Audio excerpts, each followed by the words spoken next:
വിദ്യാനഗർ പാടിയിൽ ഉമ്മ ചക്ക മുറിക്കുന്നതിനിടെ കുട്ടി കത്തിക്ക് മുകളിലേക്ക് വീഴുകയായിരുന്നു. കാസർഗോഡ് വിദ്യാനഗറിൽ 8 വയസ്സുകാരന് ദാരുണാന്ത്യം.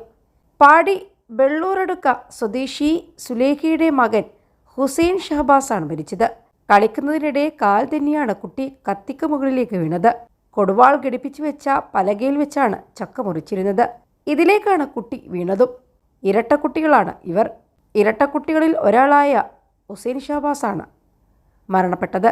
അപകടത്തെ തുടർന്ന് ആഴത്തിൽ മുറിവേറ്റ ഷഹബാസിനെ ഉടൻ ആശുപത്രിയിൽ എത്തിച്ചെങ്കിലും രക്ഷിക്കാനായില്ല. സംഭവത്തിൽ പോലീസ് അന്വേഷണം ആരംഭിച്ചിട്ടുണ്ട്. മരണത്തിൽ ദുരൂഹതയില്ലെന്നാണ് പോലീസ് വ്യക്തമാക്കുന്നത്.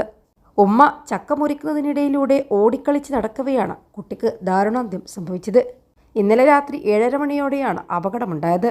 കുട്ടിക്ക് ഗുരുതരമായി തന്നെ പരിക്കേറ്റിരുന്നു.